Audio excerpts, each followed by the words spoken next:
Bismillahirrahmanirrahim. Assalamualaikum warahmatullahi wabarakatuh. Alhamdulillahilladzi anzala ala 'abdihi al-kitaba wa lam yaj'al lahu 'iwaja.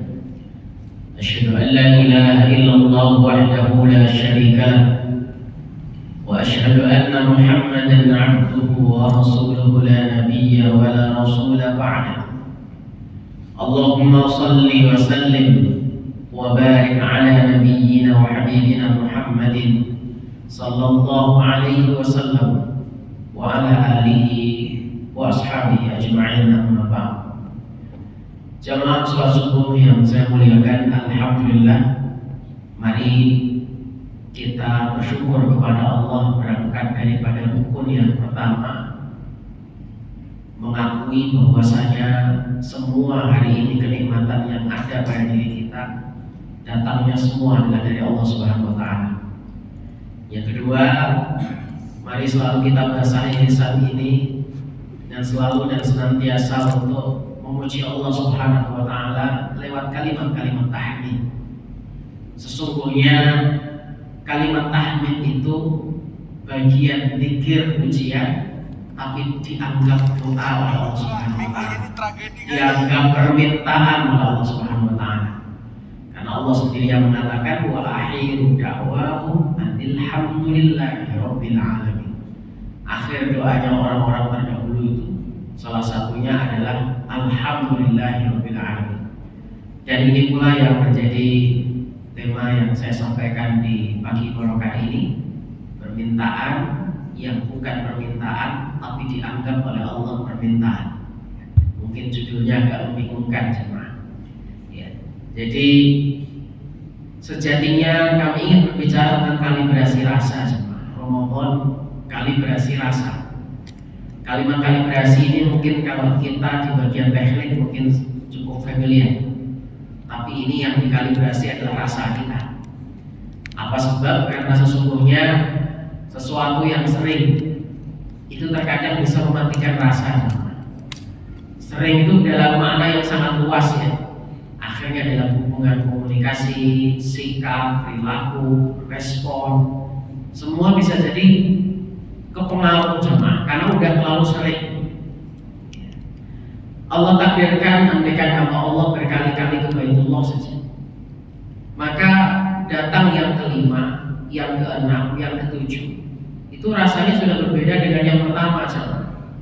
Maka nasihat kepada biasanya kami sampaikan kepada pembimbing, mutawif, apalagi yang tinggal di sana, ya lebih sering sholatnya di kamar daripada di masjid. Apa ya masalah catatannya? Kalibrasi rasa itu, ya orang biasa aja sudah masjid. Sama lah kita dalam keluarga jemaah. Dulu keluarga sesuatu yang sangat kita idamkan, kita doakan, kita sangat ikhtiarkan, usahakan sungguh-sungguh. Tapi ketika sudah berjalan keluarga, muncullah namanya kebosanan.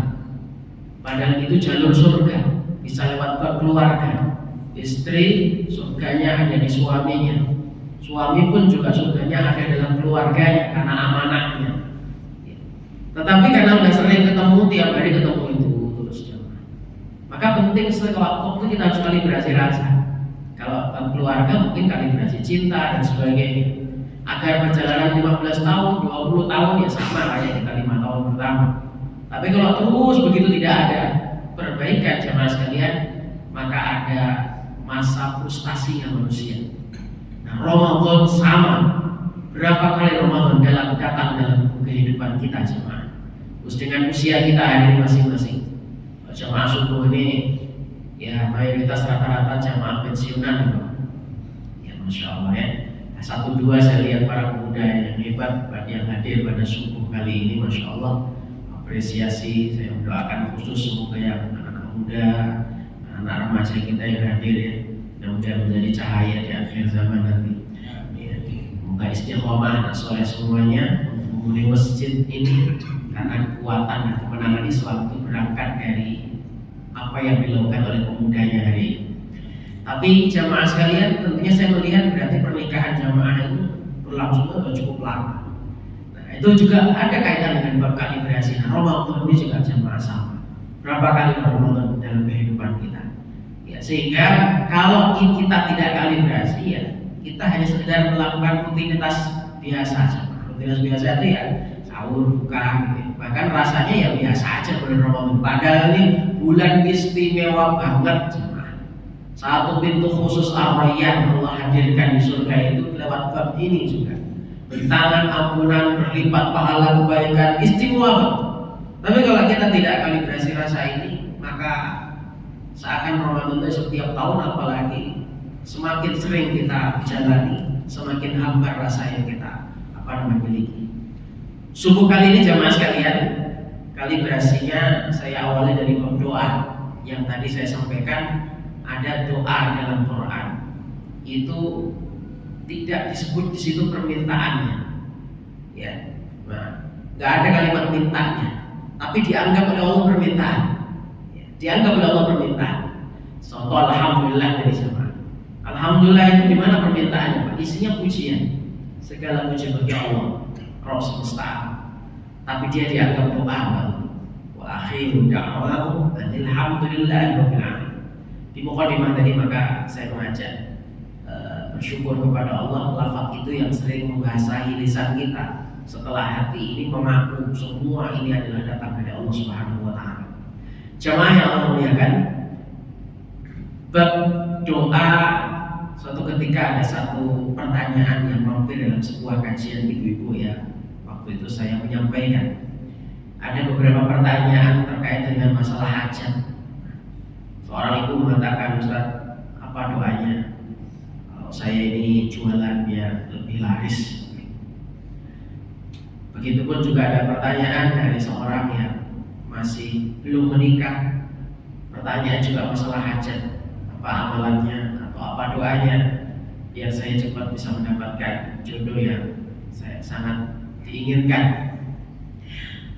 Serempak jawaban yang secara sekilas saya sampaikan adalah mari kita memperbanyak untuk istighfar sampai Allah memberikan kasih sayang dan ampunannya kepada kita. Jawaban ini seakan kalau kita tidak siap menerimanya dianggap atau direspon ini jawabannya nyindir, ya, berarti kami bayar dosanya, ya Pak. Bukan, Pak. Begitulah dahulu jawaban Imam Hasan Al-Basri rahimahullah ketika ditanya dengan ragam pertanyaan yang macam-macam dan dijawab oleh beliau satu saja, istighfar. Sehingga penanya ini protes semuanya. Masalah kami itu banyak, ya. Permasalahan kami itu macam-macam. Kenapa jawabannya cuma istighfar? Imam Hasan Al-Basri kemudian mengutip beberapa ayat dalam surat Nuh, ya, surat 71 mulai ayat yang ke-10. Allah di situ berfirman, "Faqultu astaghfiru rabbakum innahu kana ghaffara." Katakan wahai Nuh kepada kaum yang ratusan tahun berbuat dosa, bukan puluhan, ratusan tahun, minta ampun kepada Allah, Allah akan ampuni dosa ratusan tahun. Dan apa efeknya ketika Allah memberikan ampunan? Ayat 11 Allah lanjutkan, yursilis sama alaikum minarara. Allah turunkan hujan yang sangat deras dari langit. Hujan bermakna hakiki, hujan bermakna majazi, bahwa semua kebaikan yang turun dari Allah itu rahmatnya dan simbolnya adalah hujan. Kalau memang sedang paceklik, ya, hujan itu adalah bagian kebutuhan yang kita sangat hajatkan dalam istisqa biasanya, jemaah. Ya, tapi kalau memang kita sudah tidak perlu hujan, maka hujan yang dimaksud adalah seluruh rahmat yang turun dari Allah Subhanahu wa taala. Bukan hanya itu, Allah melanjutkan wa yumditkum bi amwal wa banin. Allah tambahkan anakmu, Allah tambahkan hartamu.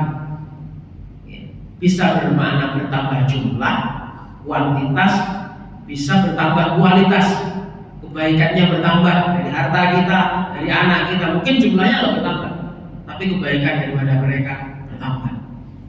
Bukan hanya itu, dengan istighfar Allah lanjutkan, ya, wa yaj'al lakum jannati wa yaj'al lakum anhar. Allah akan hadirkan kepada kalian kebun-kebun dan Allah akan alirkan ke kalian sungai-sungai. Dan itu juga kebun serta sungai adalah simbol kenikmatan yang Allah sebutkan di surga. Di sana ada sungai, di sana ada kebun. Berarti kalau itu sudah hadir di dunia, apalagi sama sekali yang kita butuhkan. Dan itu dari bab istighfar. Makanya Al-Imam Hasan Al-Basri menjawab semua pertanyaan dengan satu kalimat, istighfar. Nah, kalimat kalibrasi kata doa jemaah, kita ingin muhasabah. Manusia ini dengan hawa nafsu yang dititipkan oleh Allah Subhanahu wa taala. Dalam hawa nafsu itu kita punya keinginan jemaah, punya kecenderungan, punya keinginan yang gak pernah selesai kalau dituruti. Kita kalau dikasih lembaran kertas 1 halaman, disuruh nulis sampean pengen apa, sepertinya nggak cukup Pak. Besok lagi hari kedua dikasih kertas lagi yang baru, padahal kemarin sudah 1 halaman full. Tapi namanya hawa nafsu jamaah yang bisa ada keinginan, tidak pernah selesai lagi, habis lagi 1 halaman full untuk menulis deretan keinginan. Nah, karena kita punya keinginan ini jamaah sekalian, maka terbawalah dalam redaksi permintaan-permintaan kita kepada Allah. Karena kita sadar kita nggak bisa melakukannya tanpa Allah. Alhamdulillah itu juga bagian dari iman jamaah. Karena kalau sudah kita anggap saya mampu, dia tak berdoa, itulah kesombongan yang paling Allah murkai. Di antara kemurkaan Allah kepada hamba itu kalau dia tak mau minta sama Allah, dia tak mau minta, inilah al-kibr, kesombongan. Maka secara garis awal udah benar, dia punya keinginan ini disampaikan kepada Allah Subhanahu wa taala. Tapi tadi kita terkadang akhirnya tidak merasa puas dengan doa-doa yang ada di dalam Al-Quran yang tentunya lebih barokah jemaah. Karena di dalam doa-doa tersebut, dalam redaksinya tersirat tidak ada keinginan yang tadi kita maksud. Contoh, kita minta supaya rezeki kita lancar. Dalam doa-doa Al-Quran mungkin tidak tersirat di situ jemaah. Mungkin ada doa sapu jagat, Rabbana atina fid dunya hasanah wa fil akhirati hasanah wa qina adzabannar. Hawa nafsu kita akan mengatakan, "Wah, kurang kayak doa ini." Kurang doa ini. Maunya kita doa itu ya redaksinya puitis. Ya, bukan sekali lagi ini disampaikan bukan dilarang sama boleh. Tapi saya ingin sampaikan jangan sampai permintaan-permintaan kita mengalahkan zikir dan pujian kita. Itu yang saya maksud. Karena isyarat dalam Al-Quran kita diperintahkan yang diperbanyak zikir pujiannya daripada mintanya. Maka nanti dalam Quran ada permintaan yang di situ tidak disebut permintaan tapi dianggap langit permintaan. Ya. Sehingga kita tidak boleh pesimis. Wah, saya cuma berdoa Rabbana atina. Yang tadi saya belum sampaikan permintaan saya. Saya tadi cuma istighfar mungkin 500-an kali. Saya belum minta sama Allah. Akhirnya kita pesimis Pak, padahal kita sudah zikir. Nah ini yang kita sama luruskan. Orang-orang terdahulu doanya itu dikit, tapi zikirnya yang banyak. Dan apakah kemudian tidak dikabulkan? Justru inilah jalan tolnya permintaan. Jalan tolnya permintaan itu basah zikir pujiannya, sedikit permintaan. Contoh dan buktinya banyak sekali dibanding dengan kita hari ini. Permintaan kita lambat sekali kabulnya, Pak. Kenapa? Panjang permintaan, kering zikir, kering muji Allahnya, tidak pernah ngaku kita banyak salah dan dosanya, kurang istighfarnya. Sehingga kita merasakan Ustaz, kok doa saya lama nggak dikabulkannya. Ramadan ini jemaah sekalian, momentum pengabulan doa yang sangat istimewa oleh Allah Subhanahu wa taala. Allah sendiri yang mengatakan di deretan ayat-ayat puasa sekalian. Al-Baqarah contoh 186. Kan deretan ayat puasa ya, mulai 183. 186 Al-Baqarah jemaah. Allah katakan wa idza sa'alaka 'ibadi anni fa inni qarib. Jika hambaku bertanya tentangku, aku dekat. Nah ini kalau sudah pakai idza dalam Al-Qur'an itu, kalau sudah pakai kalimat idza atau itu pasti, nggak boleh kita ragu. Apalagi di sini ayatnya Allah nggak menyuruh Nabi untuk menjawab, tapi Allah sendiri yang menjawab pertanyaan ini. Kalau hambaku bertanya, tidak ada kalimat jawablah wahai Muhammad kepada mereka, aku dekat. Tidak ada kalimat perintah, Beda dengan pertanyaan yang lain, yas'alunaka 'anil anfal, qul. Mereka bertanya tentang harta rampasan perang. Jawablah wahai Muhammad, begini jawabannya. Yas'alunaka 'anil mahid. Mereka bertanya kepadamu tentang hukum darah haid. Katakan Muhammad, jawablah wahai Muhammad, begini jawabannya. Ayat yang lain ada pertanyaan dari kaum muslimin. Amma yatasaalun 'anil naba'il 'adzim. Ya, mereka bertanya berulang-ulang, ini benar enggak ini naba ini?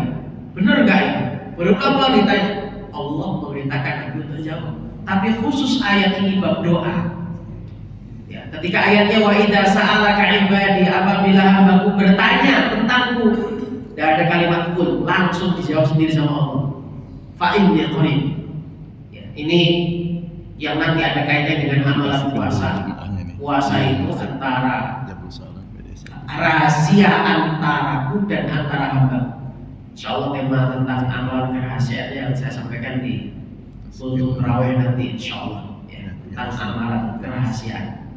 Nah, jamaah sekalian, Allah langsung jawab. Apalagi yang Allah tawarkan setelah Ramadan? Ya. Ujibu da'watad da'i idza da'a. Aku akan mengijabah, mengabulkan doa hamba-hambaku ketika mereka mau minta kepadaku. Idza da'an. Mereka mau doa. Jadi syaratnya kita mau minta, Pak. Ya. Jadi sekali lagi harus diawali dengan idza. Idza itu artinya apa? Coba. Apabila, ketika, jika. Dalam bahasa Al-Quran, kosakata yang maknanya sama itu ada 4. Yang artinya jika, apabila, ketika, itu ada 4. Ya. 1. Kalau jikanya yang bermakna kemustahilan, jika tapi mustahil, Quran menggunakan kosakata lau. Seperti firman Allah, lau anzalna hadzal qur'ana ala jabal. Jikalau Allah menurunkan Quran ini kepada gunung, enggak pernah.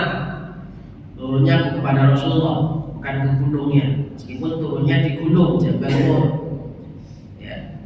Pasti kalau ke gunung itu kalian akan mendapati gunung itu akan takut sekali jemaah. Karena amanah berat. Nah, itu sesuatu yang nggak pernah terjadi. Jika tapi nggak pernah terjadi, itu lau. Yang kedua, jika yang bermakna 50-50, bisa jadi iya, bisa jadi tidak. Maka Quran membahasakan dengan kalimat in, alif nun sukun in. Artinya juga sama, jika, apabila. Contoh tentang klarifikasi. Kalau ada orang fasik datang kepadamu, jika datang orang fasik kepadamu, jangan langsung di-share beritanya. Jangan langsung ditelan mentah-mentah. Al-Hujurat Allah mengatakan, ya ayyuhalladzina amanu in. Nah, itu ada innya. In ja'akum fasiqun binaba'in fatabayyanu. Kalau datang orang fasik atau berita fasik, maka tabayyun, klarifikasi, cross check, ya, karena bisa jadi benar, bisa jadi salah. Jadi jangan langsung dipercaya betul, apalagi hari zaman AI dan sebagainya. Seluruh kategori berita media sosial menurut mufassirun kontemporer adalah termasuk berita fasik, karena sumbernya macam-macam jemaah.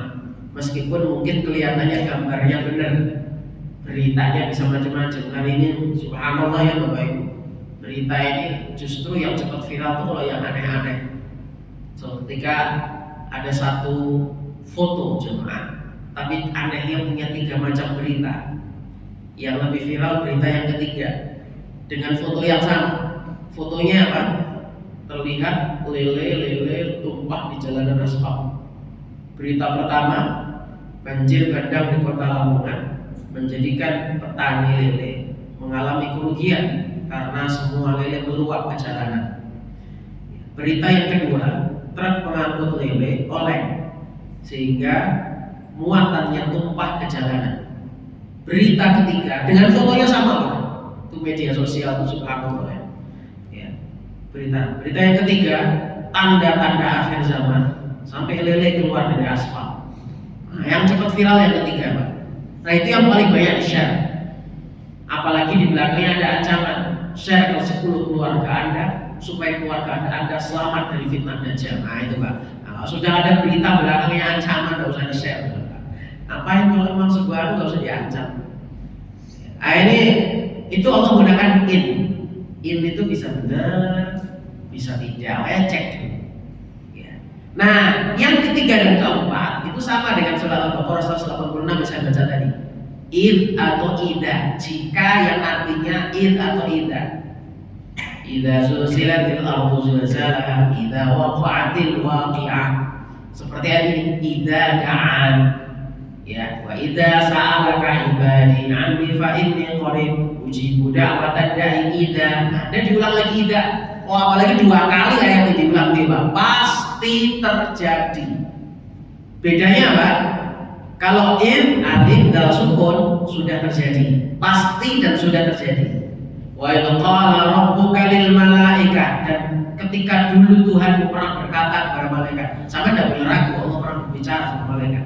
Kenapa tidak boleh ragu? Karena Allah sudah menggunakan in, nggak pakai in, nggak pakai law. Kalau law mustahil, kalau in 50-50. Tapi kalau sudah in nggak boleh ragu, pasti kejadian. Bedanya kalau in sudah terjadi. Nah kalau baru akan seperti kiamat, ida pakai ida ditambah alif belakangnya. Itu rumus Quran Pak, untuk tadabbur. Kalau kita buka ayat pakai ida, udah nggak boleh ragu udah Pak, pasti ayatnya benar. Ya, pasti benar. Ya, kalau sudah pakai ida, silakan cari ida di mana saja, pasti benar. Para sahabat di Madinah ketika turun ida jaa nasrullah, wah orang muhajirin senyum Pak. Mereka yakin ini mereka pulang kampung ke Mekah. Kalau sudah Allah berfirman ida, udah mereka nggak akan ragu Pak. Yakin. Pasti kita balik kampung ke Mekah. Tahun 8 Hijriah beneran Pak, Fathu Mekah. Karena Allah nggak pernah bohong kalau sudah pakai ida, nggak boleh diragukan. Nah sama kayak ini, Allah mengabulkan doa kita Ramadan, nggak boleh ragu Pak. Optimis kalau doa. Kalau mereka mau minta, nah ini babnya kita kalibrasi. Gimana doa kita agar mudah cepat dikabulkan oleh Allah Subhanahu Wa Taala. Maka yang paling mudah adalah mengikuti barokah doanya orang soleh terdahulu. Seperti dalam Al-Quran atau seperti dalam hadis Nabi Sallallahu Alaihi Wasallam dengan cara apa? Memperbanyak zikir dan pujiannya dibanding permintaannya. Kelihatannya kelihatannya kok seperti itu ya? Kenapa? Karena tadi saya katakan di awal, hawa nafsu kita yang punya keinginan yang sangat banyak kadang merasa belum cukup dan merasa belum puas kalau redaksinya nggak ada yang kita maksud. Contoh, nggak ada kalimat ya Allah berikan saya jodoh, nggak ada. Ya, saya berawal dari Sabu Jagat adalah apa? Yang di Indonesia kan Sabu Jagat. Mbah Hasyim Asy'ari pendiri Nahdlatul Ulama mengistilahkan ini berdalil dengan tafsir Ibnu Katsir. Saya pernah baca literaturnya Pak. Kenapa kok istilah ini pertama kali disampaikan oleh Mbah Hasyim Asy'ari dan hanya orang Indonesia yang tahu? Di Arab sana rukun Yamani Hajar Aswad, doa Sabu Jagat, kita aja yang tahu. Ya. Dan beliau berbicara kepada tafsir Ibnu Katsir terkait doa ini dalam surah Al-Baqarah. Dalam tafsir Ibnu Katsir, kenapa disebut doa Sabu Jagat? Ketika Nabi dikisahkan mengunjungi orang sakit, ada maridun qad sara mistal farah, bahwa penyakitnya sangat parah, tinggal tulang berbungkus kulit, habis badannya. Nabi mengunjungi orang ini dan tanya, hal tas'alullah an syai' aw tad'u ilaih.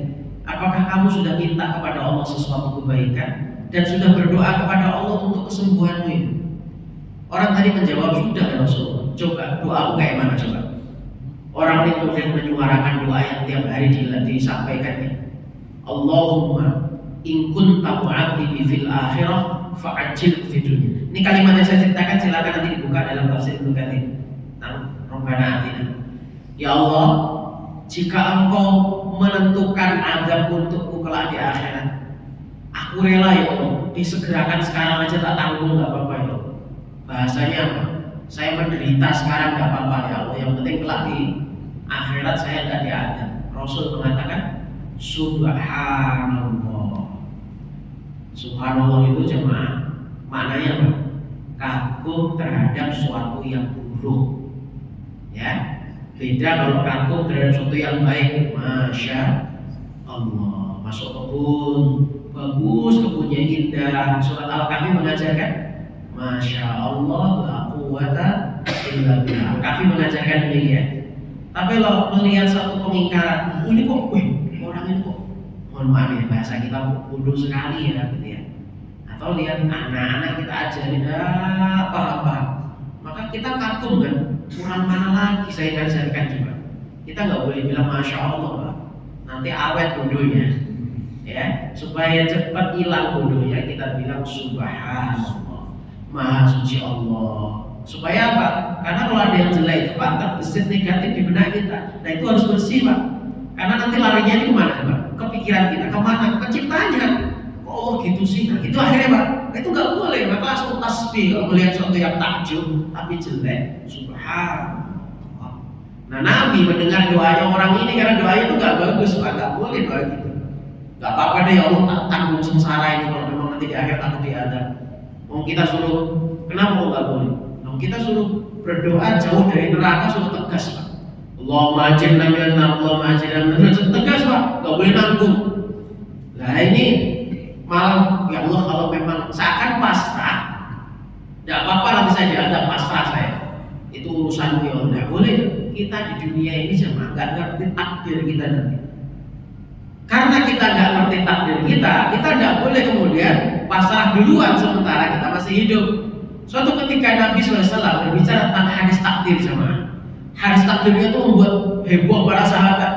Gimana tidak heboh? Nabi mengatakan inna min ahadikum illa kutiba lahu maq'adahu fil jannah wa maq'adahu fin nar. Sungguh tidaklah seorang kalian ini diciptakan kecuali setelah ada catatan tempat duduknya di surga dan tempat duduknya di neraka. Coba heboh gak heboh gimana? Kita orang dengarnya juga heboh.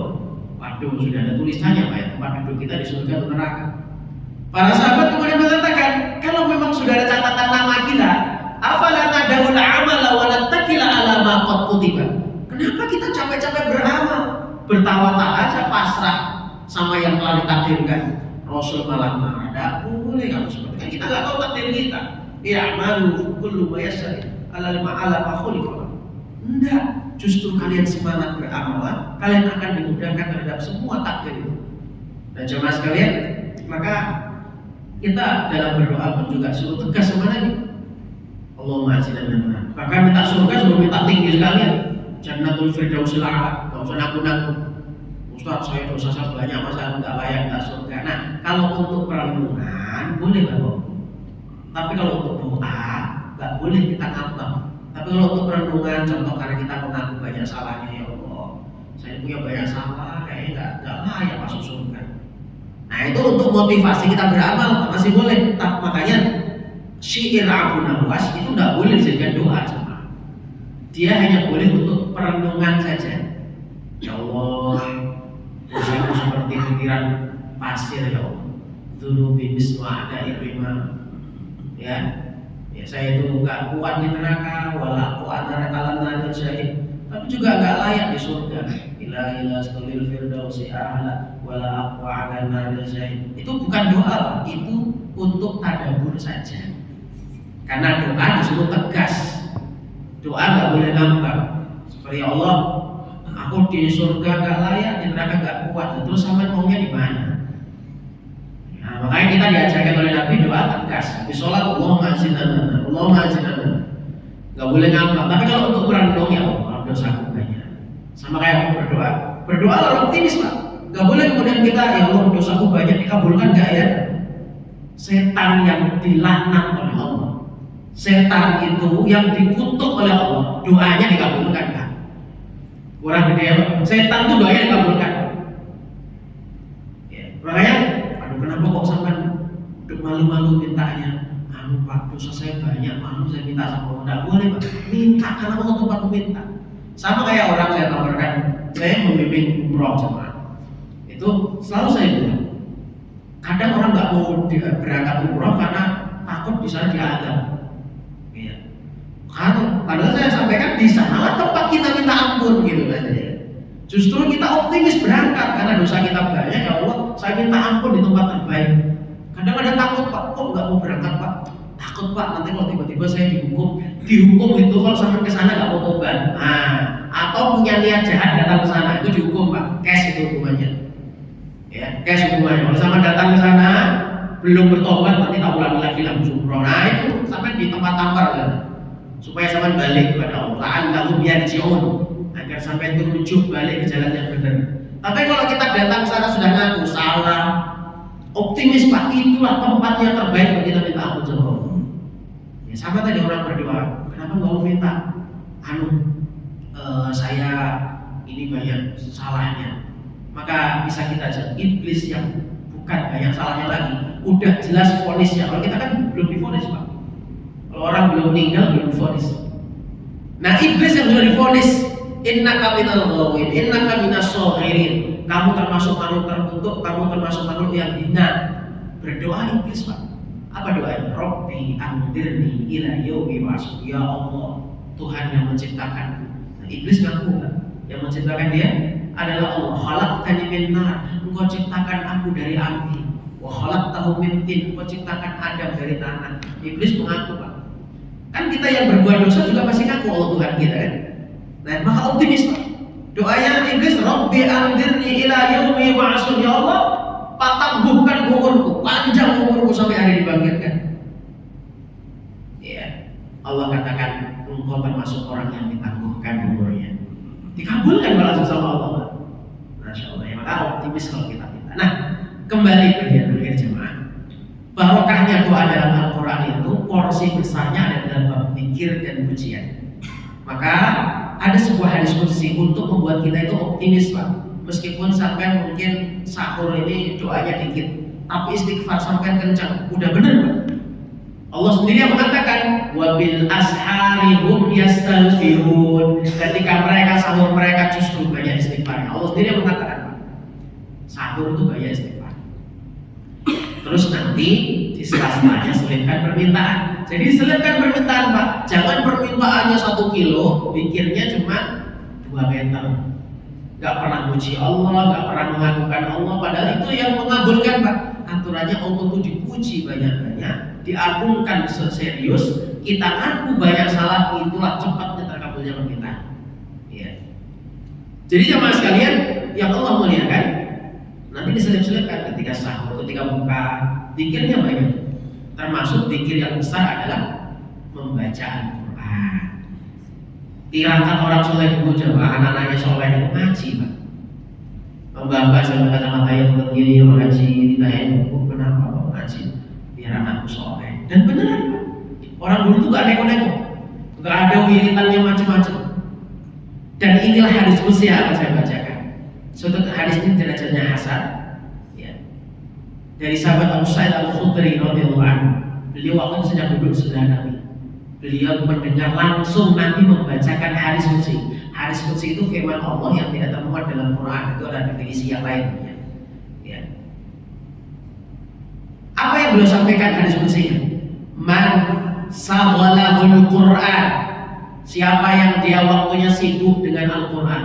Sibuk itu mulai dari baca, tadabbur, menghafal, memahami, itu termasuk sibuk. Ya, nah, dia waktunya sibuk, termasuk sibuk memperjuangkan Islam, memperjuangkan Quran, mendakwakannya, menyampaikannya, sampai juga mensupport orang-orang yang hidupnya bersama Al-Quran, termasuk berjuang di Al-Quran. Bagaimana menuntaskan buta huruf Al-Quran. Nah itu orang namanya waktunya habis ke Quran. Ya, mulai dari baca, memahami, menghafalkan sampai dalam pengamalan, termasuk tadi memperjuangkan Quran. Siapa yang waktunya hidupnya itu sibuknya dengan itu. Wa dzikri, dan sibuknya dengan zikir kepadaku. An mas'alati, daripada dia minta-minta kepadaku. Apa kata Allah?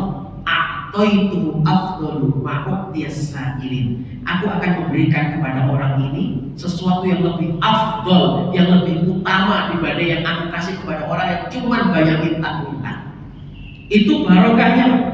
Ustaz, buktinya mana di dalam Quran? Tadi cuma Rabbana Atina. Rabbana Atina tadi Pak, orang yang sakit yang saya ceritakan di awal itu dirubah akhirnya doanya. Nabi mengajarkan, enggak boleh kamu baca itu subhanallah, enggak boleh baca doa itu. Gua baca Rabbana Atina. Akhirnya pada Allah fasyafahu. Orang itu baca Rabbana Atina sembuh Pak. Dalam Rabbana Atina enggak ada doa minta sembuh Pak. Tapi barokahnya doa ini sembuh Pak. Nabi Ayub, Allah abadikan doanya dalam surah Al-Anbiya ayat yang ke-83.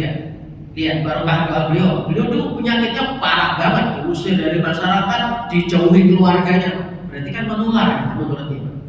Beliau hanya memelas kepada Allah. anni massanni yadurru wa anta arhamur rahimin. Engkau baik banget ya Allah kepada Engkau yang menimpakan manurat ini ya.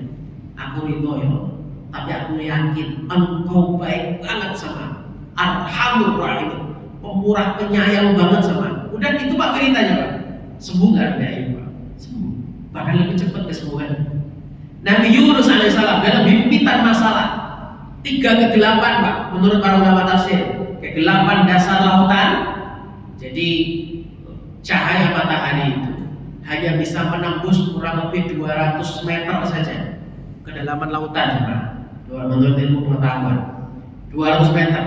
Lebih daripada itu nggak akan tembus cahaya matahari. Mulai gelap semakin bawah gelap. Nabi Yunus alaihissalam ya, itu dalam beberapa riwayat kedalamannya lebih 1.200 meter. Kedalaman tenggelam. Ikan besar itu bukan di permukaan, di bawah ikan besar.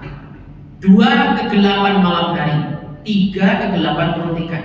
Itu menunjukkan masalah yang sangat pelik dalam kehidupan Pak. Apa coba doanya yang barokah?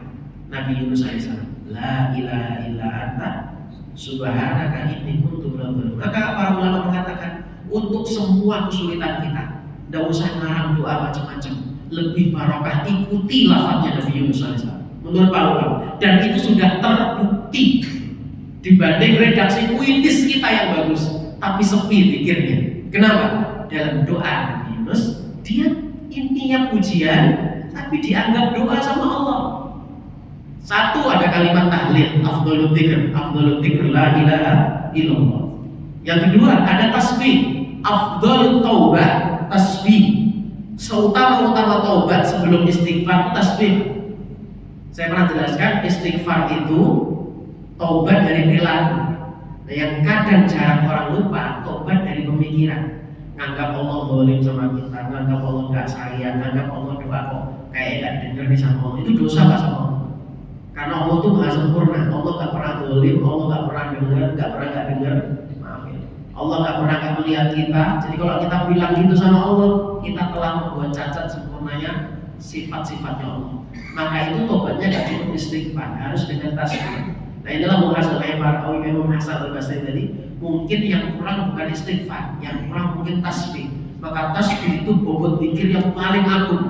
Nabi mengatakan kalimatani khafifatani fil lisan, 2 kalimat yang ringan di lisan tapi berat bobot timbangannya. Habibatan 'inda rahman, dia semakin mendekatkan dengan Ar-Rahman. Subhanallah wa bihamdihi, subhanallah bil azim. Jangan remehkan tasbih jemaah. Maka dalam bobot doanya Nabi Yunus keluar dari permasalahan, kata Allah, falaula annahu kana minal musabbihin. Andaikan Nabi Yunus itu sepi tasbihnya, sedikit tasbihnya, lala bisa fi batni ila yaumi yub'atsun, maka pasti Nabi Yunus akan dihimpit perut ikan sampai hari dibangkitkan. Di sini kesimpulan dasarnya, masalah kita nggak pernah selesai kalau sepi tasbihnya, Pak. Karena Nabi Yunus dikatakan, kalau Anda tidak banyak bertasbih, Anda akan dihimpit perut ikan sampai kiamat. Ibaratnya apa? Masalahnya nggak akan pernah selesai kalau kita tidak pernah bertasbih. Jadi barokahnya zikir kepada Nabi. Nabi Musa alaihissalam sering ajarkan doa ini pada anak muda atau siapa. Kadang kita doanya panjang macam-macam, tapi coba barokah doa Nabi Musa itu terbukti Pak. Trombol dapat 3, jodoh dapat, kerjaan dapat, tempat tinggal dapat, coba langsung combo Pak dapatnya. Apa yang diwiridkan? Rabbi inni lima anzalta ilayya min khairin faqir. Itu memuaskan Nabi Musa, ya Allah, Engkau menurun, semoga Engkau selalu turunkan kepada kebaikan yang sangat istimewa. Itu aja Pak, diulang-ulang, tidak usah dirinci Pak. Bukan tidak boleh dirinci Pak, dirinci itu boleh, karena Nabi juga terkadang mengajari kita doa rinci seperti tadi, Allahumma ajirna minan nar, boleh ya, dirinci. Di dalam beberapa juga dijelaskan minta surga, disebutkan namanya Jannatil Firdausil A'la. Tapi tadi Nabi tidak pernah sepi daripada zikir. Makanya ketika beliau dalam kesulitan, kata sahabat Ibnu Abbas radhiyallahu anhu, beliau ketika ditanya saat kesulitan, kalau kesulitan baca apa wahai Nabi? Beliau mengatakan la ilaha illallah al-azim, la ilaha illallah al-azimul halim, la ilaha illallah rabbus samawati wa rabbil ardi wa rabbil arsyil karim. Malah suruh wiritan sama Nabi. Ya, karena Nabi sallallahu alaihi wasallam yang indal qurbi, kata Ibnu Abbas, adalah Nabi senantiasa wiritan ketika dalam kesulitan. La ilaha illallah. Nah, ini yang saya sampaikan kepada jemaah. Silahkan selami doa-doanya para nabi dalam Al-Quran, ambil keberkahan daripada doa-doa orang-orang soleh ini. Dan kalaupun mungkin kita memisah-misah sendiri doanya, intinya adalah jangan sampai permintaan kita mengalahkan zikir dan pujian kita. Itu pada. Walhamdulillahirobbilalamin. Sekalian, mungkin ada satu pertanyaan, mungkin ada yang bisa ditanyakan Bapak Ibu. Materi kultum nanti tentang masih kalibrasi rasa, tetapi babnya adalah melatih amalan rahasia.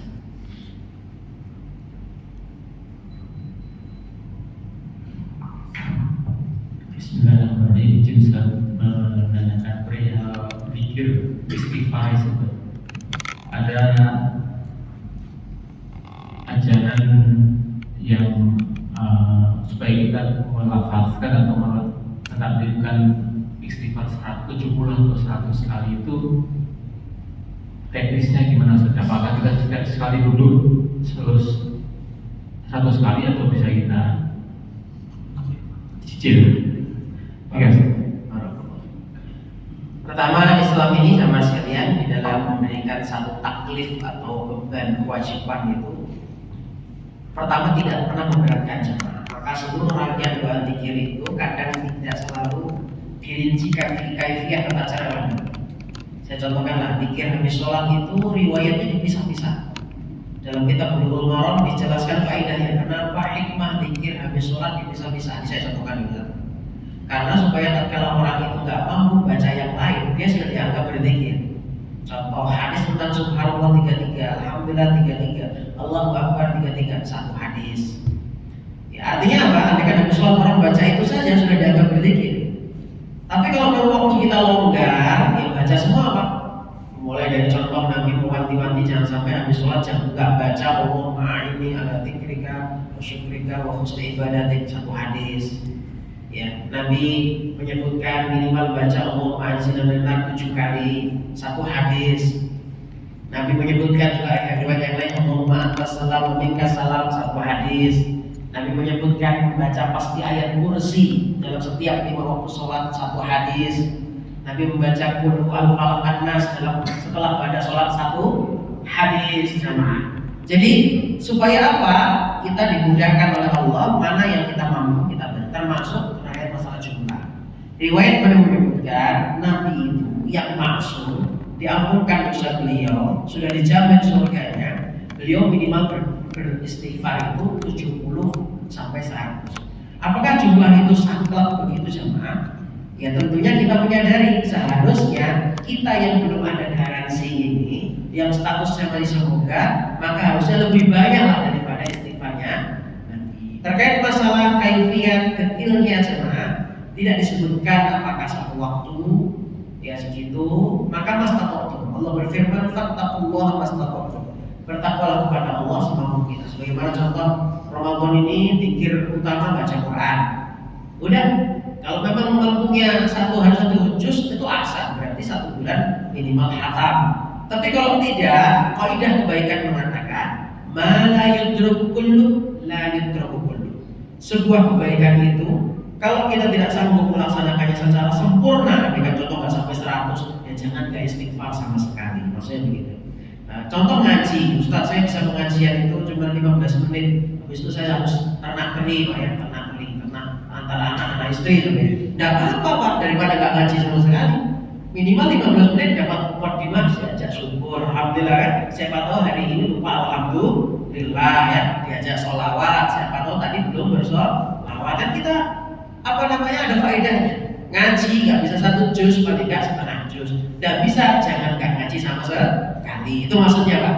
Nah sama juga dengan istighfar. Yang penting ciri khas orang yang dicinta oleh Allah, salah satunya dalam Al-Quran namanya ulul albab. Dan cirinya ulul albab adalah alladzina yadhkuruna Allaha qiyaman wa qu'udan wa 'ala junubihim. Mereka yang everywhere, every time zikir, berdiri zikir, duduk zikir, baring zikir.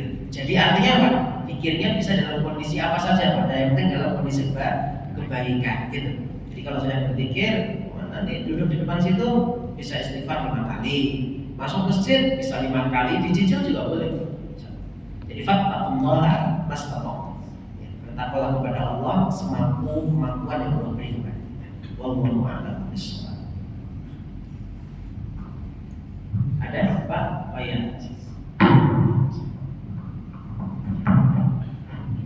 Assalamualaikum warahmatullahi wabarakatuh.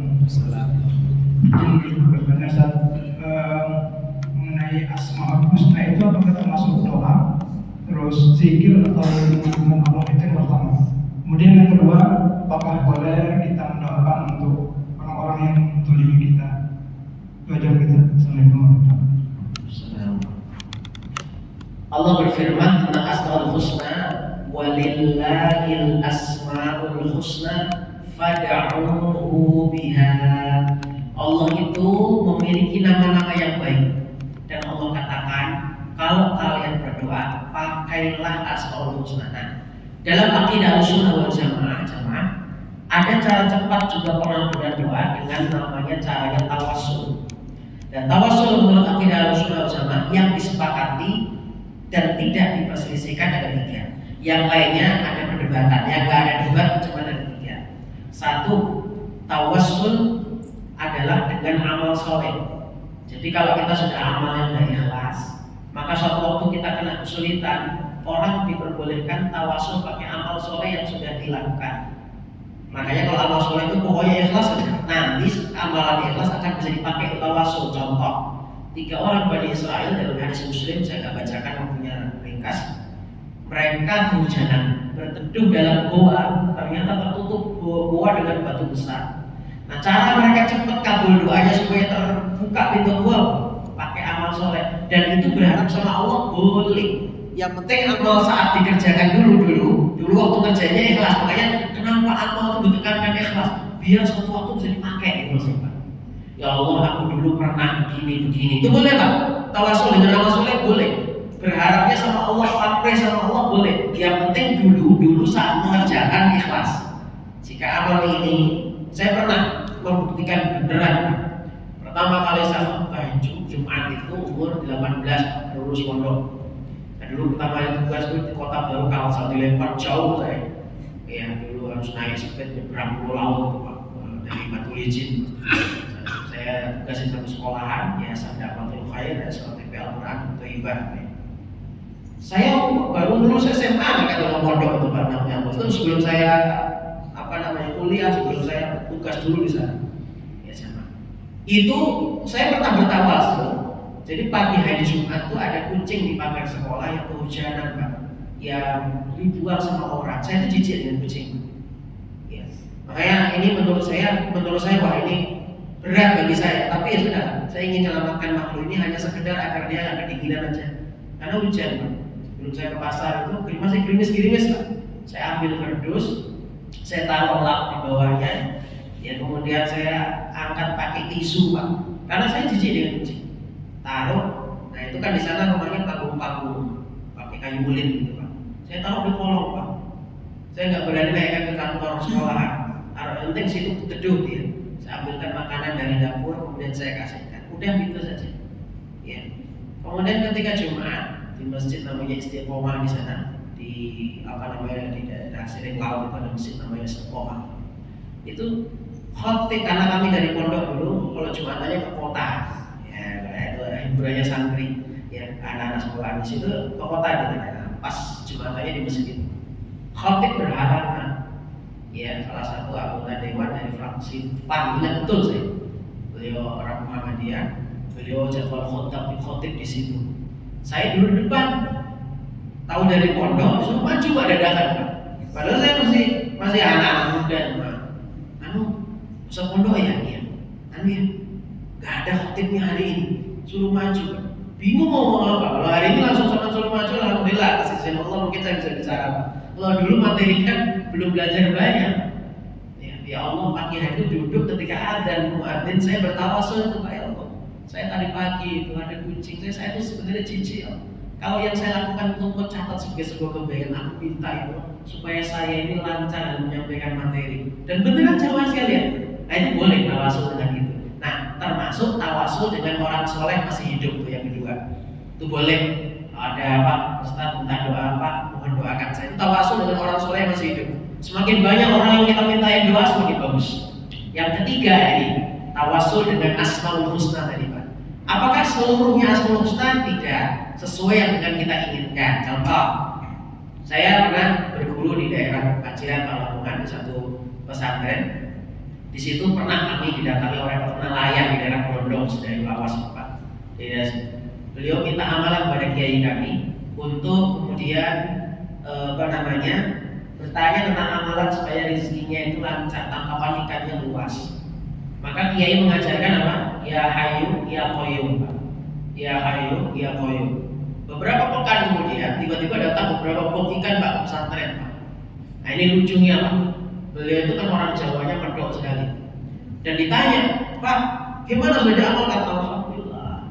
Allah yang maha menghidupkan, Allah yang maha menegakkan sesuatu yang tidak stabil. Kan sejatinya semua permasalahan kita itu kematian. Maka kita minta yang maha hidup ya Hayyu. Semua masalah kita itu keruwetan, nggak stabil. Maka kita minta pada yang stabil, yaitu Al-Qayyum. Zikir itu, dan itu dulu ternyata wiritannya Ibunda Fatimah diajarkan sama Nabi. Wahai Fatimah, banyak baca ini ya.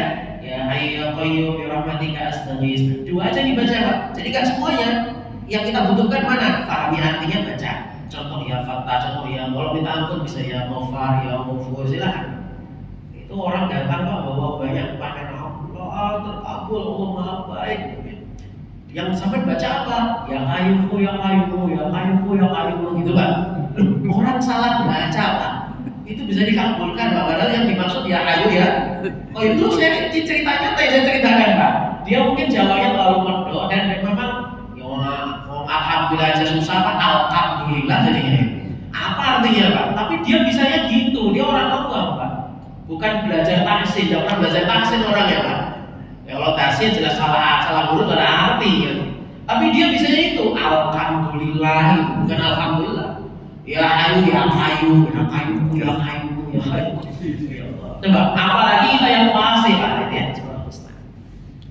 Saya pertanyaan panjangan jawabnya Pak, mohon maaf, tapi benar-benar bisa dicerna Pak ya. Terakhir tadi apa terakhir? Doa kepada Muslim. Doa kepada Muslim. Tapi pernah mengatakan, ittaqu da'watal mazlum, takutlah kalian pada orang yang kalian zalimi. Nah, opsional untuk kita Pak. Wa in ta'fu, kalau kalian memberikan maaf itu lebih baik. Ya, lebih baik. Tapi kalaupun kita mendoakan, kita dianjurkan yang global aja. Aku serahkan urusan ini sama Allah. Itu tadi orang-orangnya harus takut. Udah saya sudah berusaha, kasih tahu sampean, saya tetap begini, saya sudah berbagai cara. Udah, sampai dolimi saya. Udah saya serahkan urusan sama Allah. Dan itu aja. Itu sebenarnya sudah cukup takut Pak orang. Kalau sudah kita serahkan sama Allah, udah Pak, nggak ngerti gimana dia diapain sama Allah. Tanpa perlu kita perincinya Pak. Kenapa? Khawatir kita pun nanti terpeleset kepada kezaliman, kita mendapatkan hal yang sama. Ya, memang berat Pak. Tetapi ya tadi, kalau kita memaafkan, wa in ta'fu wa tasfahu. Kalau kita itu memaafkan, kalau kita itu memberikan kelonggaran, justru itu lebih baik. Atau ya kalau mungkin hati kita masih berudel, udah tak serahkan urusan ini kepada Allah. Dan sampaikan sama orang itu, aku sudah serahkan urusan ini sama Allah. Nah itu ada hakim yang lebih bijak lagi di sana. Itu insya Allah lebih baik. Alhamdulillah. Karena sudah setengah 7 sekalian, mohon maaf kalau ada pending pertanyaan. Semoga kapan waktu kita bisa bersilaturahmi kembali. Insyaallah nanti tarawih ada kultum jemaah. Di sini kultumnya bisa ya? Bisa kan? Ya sebelum tarawih ya. Meskipun waktu yang lebih singkat, insyaallah nanti kita akan belajar tema masih lanjut kalibrasi rasa. Tapi ini kaitannya dengan rasa kita beramal soleh. Harusnya ditampakkan atau disembunyikan. Kapan ditampakkan, kapan disembunyikan. Nah kita di Ramadan ini dilatih. Ternyata ada amalan yang rahasia antara kita dan pencipta kita. Apa hikmahnya rahasia nanti kita sampaikan di sholat tarawih insyaallah. Semoga Allah memudahkan kita. Mohon maaf lahir batin jemaah sekalian. kita sama-sama meminta kepada Allah majelis ini semoga sehat walafiat dalam Ramadan ini, dimudahkan beramal soleh, diberikan istiqomah, diterima amal-amal kita, mendapat rezeki Lailatul Qadar, dan semoga Allah Subhanahu wa taala meridhoi kita semuanya. Mohon maaf lahir batin. Assalamualaikum warahmatullahi wabarakatuh. Waalaikumsalam warahmatullahi wabarakatuh.